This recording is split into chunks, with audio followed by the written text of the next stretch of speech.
তো তুফানকে ছাড়িয়ে যাবে বরবাদ। তো এবং কি বরবাদে 100 কোটি টাকা আয় করবে বক্স অফিস কালেকশনে। তো হে গাইস, আমি সফর। তো প্রথমে যদি বলি যে ছাড়িয়ে যাবে বরবাদ, এই কথাটা কেন বললাম, তো প্রথমে বরবাদের ফার্স্ট লুক এবং কি তুফানের ফার্স্ট লুক। যখন তুফানের ফার্স্ট লুক আসলো তখন ভাই অনেকটাই ঝড় তো লেগেছিল।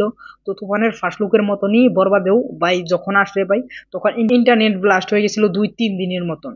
তুফান এবং বরবাদের ফার্স্ট লুকেই ভাই তো ইন্টারনেট ব্লাস্ট হয়ে গেছিল। তো এখন যদি বলি যে তুফানের বাজেট ছিল ভাই 5 কোটি টাকা এবং কি বরবাদের বাজেটে ভাই 15 কোটি টাকা। তো এখানে ভাই বরবাদের শুটিং ভাই মুম্বাইতে হচ্ছে এবং কি তুফানের শুটিং কলকাতায় শুটিং হয়। তো এইখানে প্রডিউসার ছিল ভাই 3 জন, আলফাই, চরকি এবং এসবিএফ হলো ভাই পুরিনা প্রোডাকশন হাউস। কিন্তু বরবাদে যদি তোমরা দেখো, বরবাদ এলো ভাই নতুন প্রোডাকশন হাউস এবং কি বরবাদের ডিরেক্টরও নতুন। এখানে আছে মেগাস্টার শাহিদ খান, মাত্র ভরসা একজনই। তো যদি একজনই ভরসা দিয়ে ভাই 15 কোটি টাকা কোনো প্রডিউসারে লাগাইবে না যদি গল্প ভালো না হয়। তো এখানে এটাই একটা কারণ যে তুফানকে ছাড়িয়ে যেতে পারে বরবাদ। তো এইটাই একটা কারণ। তো এই কারণটা হলো ভাই তো তুফানের থেকে ভাই বরবাদের গল্প অনেক অনেক ভালো।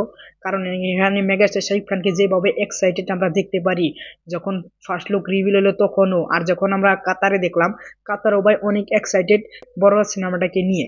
তো ভাই এখানে ওভারঅল যদি মেগাস্টার শাহিদ খানকে দেখি যেভাবে আমরা তুফানে দেখছিলাম তার থেকেও 2 ডাবল এক্সাইটেড ভাই বরবাদে। আর এখানে মেগাস্টার শাহিদ খান নিজে একটা কথা বলছেন যে আমাকে যেভাবে বরবাদে তৈরি করা হয়েছে বা যেভাবে আমাকে লুক দেওয়া হয়েছে, এর আগে আমাকে কোনো সিনেমায় এভাবে তৈরি করতে পারে নাই বা এইভাবে লুক দিতে পারে নাই।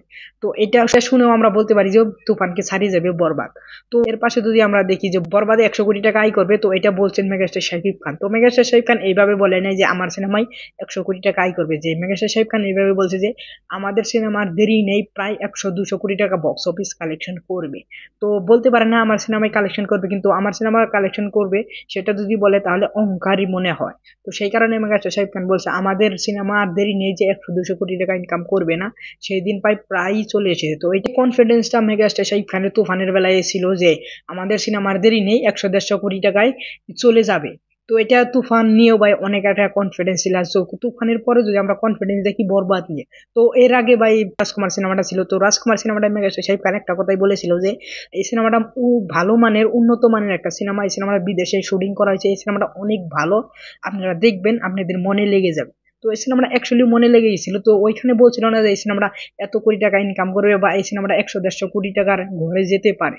তো এর পাশাপাশি ভাই দরদ সিনেমাটা, তো দরদ সিনেমাটাকে নিয়ে অনেকটা বলছিল যে এই সিনেমাটার গল্প ভালো, আপনারা দেখেন, এই সিনেমাটা ভালো মানের একটা সিনেমা, ভালো কোয়ালিটির একটা সিনেমা। তো ওইখানেও বলেন এই যে এই সিনেমাটা 100 কোটি টাকা ইনকাম করবে বা এই সিনেমাটা 100-150 কোটি টাকার ইনকাম করার মতন একটা সিনেমা।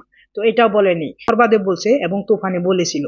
তো বরবাদ যখন বলছে মেগাস্টার শাহিদ খান 100-150 কোটি টাকা যেতে পারে, তো এটা ভাই অনেক একটা কনফিডেন্স। আমরা যেতেও পারে ভবিষ্যতে, তো সেটা আমরা বলবো না, কিন্তু ভাই এটা একটা কনফিডেন্স। যখনই মেগাস্টার শাহিদ খান কনফিডেন্স হয় তখনই একটা সিনেমা ব্লকবাস্টার হয়। তো মেগাস্টার শাহিদ খানের কনফিডেন্স ভাই পজিটিভ ভাবে আপনারা নেবেন, প্লিজ নেগেটিভ ভাবে নেবেন না। তো এই সিনেমাটা ভাই 100 কোটি টাকা আয় করতেও পারে, নাও করতে পারে, সেটা আমরা বলবো না, কিন্তু এই সিনেমাটা কনফার্ম ব্লকবাস্টার হবে, সেটা আমি গ্যারান্টি দিয়ে বলতে পারি। তো তোমাদের কি মতামত প্লিজ তোমরা কমেন্ট করবে, এই সিনেমাটা কি 100 কোটি টাকা আয় করতে পারবে এবং কি তুফানকে ছাড়িয়ে যেতে পারবে? তো প্লিজ তোমরা কমেন্ট করবে আর আমার সঙ্গে থাকবে। Thanks for watching, by.